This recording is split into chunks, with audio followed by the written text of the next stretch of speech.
Ouais, tombe. Oh la vache. Allez, salut les Wargolfers, donc de nouveau au golf de Margaux, oui, en compagnie de Florent Alès. Nous sommes sur le trou numéro 10 et Flo, de quoi va-t-on parler aujourd'hui? Chris, aujourd'hui on va parler d'une petite croyance qu'ont beaucoup de golfeurs, celle de croire que dans les roughs, il faut surclubber. C'est vrai ou c'est pas vrai? Alors on va voir tout de suite. Allez, c'est parti. Oui. Flo, premier coup de la journée. Ouais. Magnifique. Une balle sur le fairway. Ouais. Donc ça va nous servir d'étalon. On va regarder un petit peu. Donc ta distance déjà. Donc tu as fer neuf dans les mains. Ouais, j'ai un fer neuf, il y a à peu près 135 mètres. Ok. Ah bah c'est parti.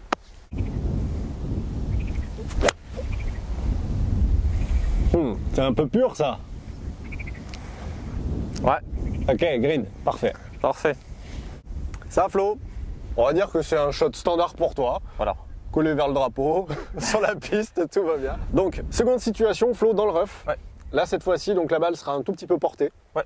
Et justement, on va voir un petit peu ce qu'il en est. Donc elle est à peu près, on va dire, avec l'équateur de la balle qui dépasse du rough. Voilà. Tout à fait. Et l'autre partie qui est donc enfoncée. C'est ça. Simplement. Allez, je vais filmer tout ça.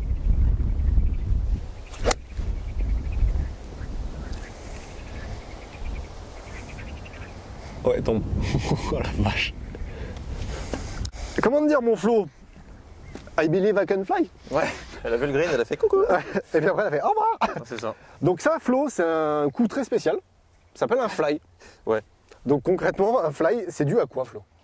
Alors un fly, c'est une balle qui survole le green et qui lui dit coucou justement sans jamais s'arrêter, qui a fait une distance disproportionnée par rapport au club que j'ai joué. Donc moi un fer neuf, je fais jamais 160 mètres avec, sauf quand je fais un fly. Ouais. C'est dû au simple fait que la balle était posée sur l'herbe d'une certaine manière, de telle sorte qu'elle est partie sans backspin, ou en tout cas avec beaucoup moins de backspin qu'elle n'aurait dû, tout simplement parce que on se retrouve avec une légère herbe entre la balle et le club. À l'impact. Voilà. Donc en fait les petits trucs là que vous voyez là, vous savez sur les clubs, ça s'appelle les stries. Oui. Il faut les nettoyer de temps en temps parce que ça c'est ce qui va vous permettre de freiner la balle en fait. Donc concrètement, si on se retrouve avec de l'herbe entre ça et la balle ne prend pas de backspin, donc on n'aura pas cette petite trajectoire là remontante un petit peu en mode avion. Et on va se retrouver en fait avec une balle qui est complètement plate à la sortie. Quand je dis plate, attention, c'est lié quand même à la face. Par contre, elle sent extrêmement forte et elle ne s'arrête pas. C'est ça. Donc, ça peut être pratique sur le drive, mais là, c'est pas le but. On joue pas à drive dans le rough. Exactement. Donc là, on va se mettre dans une situation très simple, que l'on connaît tous. C'est de l'herbe devant, de l'herbe derrière, et bonne chance. Exactement. Donc là, la balle est réellement enfoncée dans le rough, on ne la voit plus. Ouais.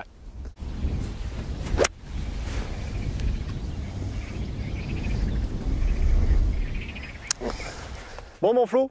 Ouais. Elle n'a pas fait le job, elle est tombée un tout petit peu courte. Ouais. Pour quelle raison? Bien, tout simplement parce que contrairement à la seconde où il y avait juste un petit peu d'herbe entre la face de club et la balle au moment de l'impact, ce qui lui a empêché de donner du backspin, là c'était pas juste un petit peu d'herbe, c'était carrément un gros coussin d'herbe. Ce qui fait qu'elle est carrément pas sortie du club, elle n'avait aucune énergie. Donc ce qu'on va essayer de retenir, Chris, sur ces trois situations, c'est qu'il faut faire vraiment attention au lie dans lequel se trouve la balle, et en fonction de ce lie, on va prendre une décision du choix de club. Exact. Dans le deuxième cas, il aurait fallu que je prenne un club en dessous. Dans ce cas-là, il aurait certainement fallu que je prenne un club au-dessus. Donc c'est ce qu'on disait au début de la vidéo. Il ne faut pas nécessairement se dire qu'on arrive dans un rough qu'il faut surclubber, ça va dépendre du lie de la balle. Et enfin le dernier cas, et là on ne l'a pas parce que le rough n'est pas assez haut, si c'est vraiment trop haut, là pour le coup on ne va pas surclubber parce que la balle ne va même pas décoller. C'est ça. Donc là malheureusement on n'aura pas le choix, il faudra prendre un sandwich, se recentrer. C'est ça, au milieu de la piste.